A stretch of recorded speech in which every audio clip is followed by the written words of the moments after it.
Hey everybody, I slept in the camper last night for the first time. It was kind of getting chilly later in the night. Me and Doug were out there playing cards, and I drank two mudslides, and he had his beer. We were just playing gin, and he came inside long enough to make his dinner. He always eats really late. He waits till everyone else has eaten, and then hours later he eats. I don't know why he does that, but while he was inside making his plate and heating everything up, I laid down on the bed, and it was just so comfortable and so peaceful and so quiet, and not even any cars coming down the road or anything. And when he came back into the camper, I had dozed off, and he was like, "Hey," woke me up. He's like, "Oh, you can go to bed if you want." I was like, "No, I want to play cards. I want to play cards. I'm up." I don't know. I couldn't get into the cards really. I was just too tired. I'm still going through a little bit of the exhaustion thing still. And it was late. It was like 2 o'clock in the morning. And I finally just told him, I'm going to go on to bed. And I went to bed out there in that camper, and he went in his building to work on a project that he's doing. But I slept in the camper, and it was probably the best sleep I've had in a long while. The phone was a little soft, and it was fine at first, but longer into the night while I was in there, it got to where it was just a little much. It was like laying on a marshmallow. I didn't like it too much, so I like switched ends. It started finally to rain. It had gotten windy, but then it started to rain this morning, and I woke up to rain hitting me in my face because the second wall we did, Doug didn't finish the piece across a seam, and he said he was going to, and he just hasn't done it yet. So a little bit of rain was coming in through the crack, and it was hitting me in my face. So I went ahead and got up. And by the time that happened, it was around noon. I slept from like 2:30 in the morning until 12 noon. I slept my ass off. It was great. I did get up at like 7, maybe 7:15. I had to pee. So I came in the house and I peed, went back to my bed in the camper again. It's just so nice out there. It wasn't too bright, although I could use some heavier curtains. It wasn't too bright. It was pretty nice. And I may sleep out there again tonight. I really don't know. I may. I'm just shocked that I'm so comfortable in there when it's not ready yet. It's not even close to ready. We haven't done the floors. We haven't done the insulation. We haven't done the walls. It doesn't have any cooking appliances out there. It's got a bed, a chair, a table, a blanket, and a pillow. That's it. And that was fine with me. I just wanted to sleep. But yeah, I'm trying not to get too comfortable out there before it's done, because then I won't have any interest in finishing it. I don't want that to happen. I want to make sure that I finish it. I'm not going to have a bathroom out there. The more we've looked at it, the more we've realized that's not going to be a possibility. But I will be able to put a composting toilet out there. So I do plan on doing that. Other than that, we'll have the sink. There won't be a shower or a bathtub. That's it. Well, I'll come in to do that. Every night I'll just shower in here.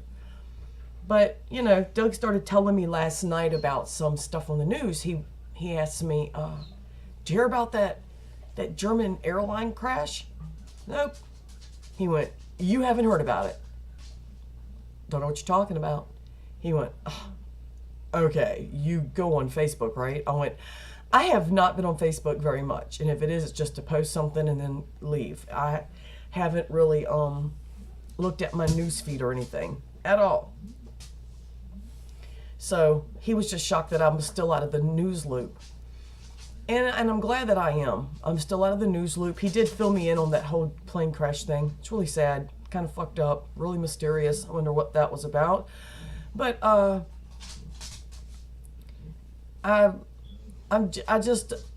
don't want to. It brings me down. The news brings me down. It frustrates me. It angers me. And in the end, I've burned a lot of energy thinking about things that I can't do anything about. Nothing at all. And that's normally not like me for maybe, I'd say for maybe about 8 months. That's been me. That's the way I've been. Just don't want to know about the news. There's a creepy albino spider. Oh my God, come here. Come here. Where'd you go? It's gone. Oh, it's fast. Where'd he go? Oh wow, yeah. Oh my God, get away. Yeah, I was gonna try to show you guys this, I was gonna try to show y'all the spider, but he was really fast. It was not a daddy long leg, but he was skinny like one. Okay, anyway. Where was I? I don't want to watch the news. I did today, after thinking about Doug saying, wow, you don't know anything about any of this new stuff. I went on MSN.com. I did see the thing about the Ohio representative that came out as having been raped while in the military, which is really, really, really common for women because men are fucking assholes. And the military, you know, they protected these guys always. Guys are rarely prosecuted. Military guys are rarely prosecuted when they commit rape to another military employee. They just don't, they just brush it under the rug and relocate people and shift them around. It's bullshit. But I saw that. I did watch the video where the guy laughed, and it's disgusting, you know, and I could feel my fuel, my fire being fueled from watching that, and I was like, done with MSN.com. No more news right now. I'm just not ready. The news just makes me mad, which is one of the reasons I'm so happy to have that little camper. And it sounds really dumb. I know it does. And I watched, I'm thinking to myself, I'm going to watch This Old House. So last night I started watching This Old House. It was the Concord Cottage in Massachusetts. And they were taking the viewers on tours of other houses, and this was episode 1 that I watched. And they were turning a barn, an old late 1800s barn, into a cottage to live in. So it's huge. This barn is huge. And the guy said, you think you can make a living space out of this tiny little place? And I was like, tiny? That's bigger than my house. I could fit my house in that barn. It just so, shut up. And then they had the tour of a house in the area, and they did the whole tour of this house. Get Kitty. They did the whole tour of this house. This house was disgusting. I don't have any love in my heart for people that just squander their money the way that these people do. They had 6 bedrooms. It had a mini putting, like a putting course. It had a movie theater, a literal movie theater with like a ticket window. It was ridiculous. 6 bedrooms plus a master bath and bedroom. I don't even know how many bathrooms they had. They had a guest suite, this and that and the other. It just was pathetic. And this isn't jealousy. I don't care about money. I never have. These people are so arrogant that live this way, just arrogant. And like a reference was made in one of the other episodes to a sunroom with a lot of windows, but it wasn't a sunroom. It was a conservatory. Bitch, it's a fucking sunroom. Calm down. Ugh.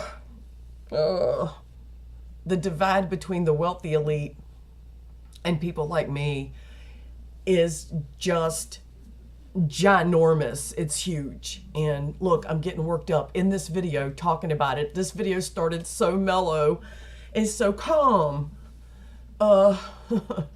Just thinking about it, it just made me want to hurl up my guts. It really did.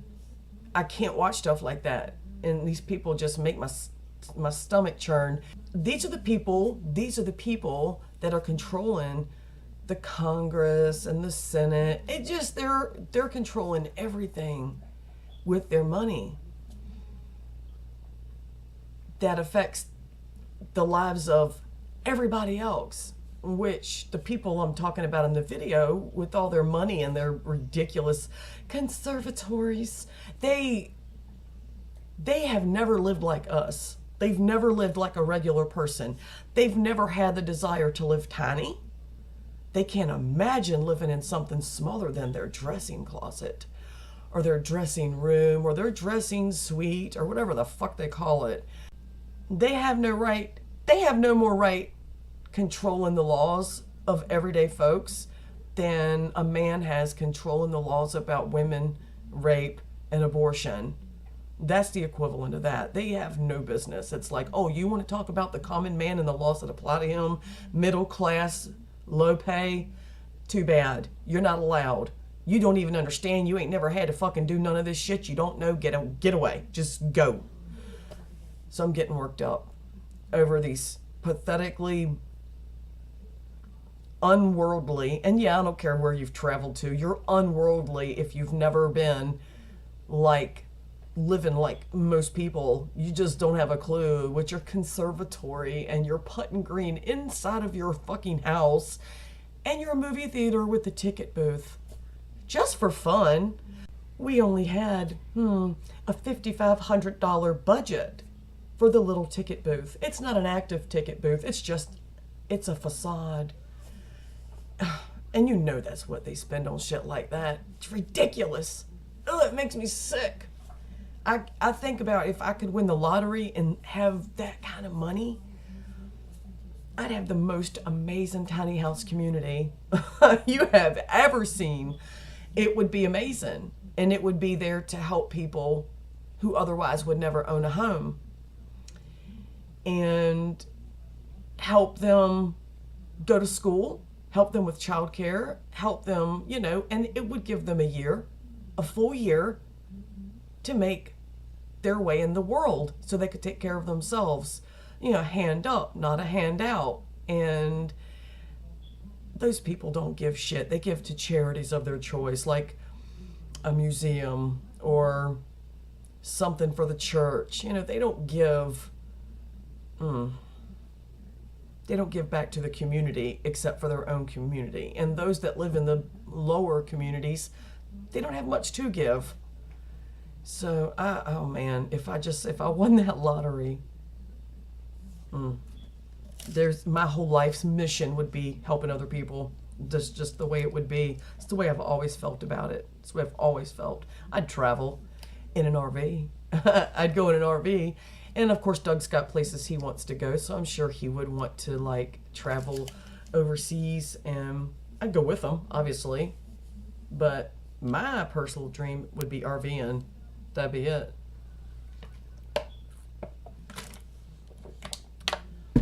It got rambly. It got rambly really fast. But I did enjoy sleeping in the camper. I may sleep in there again tonight. It is a rainy day. I'm kind of exhausted again today. It's the weather. I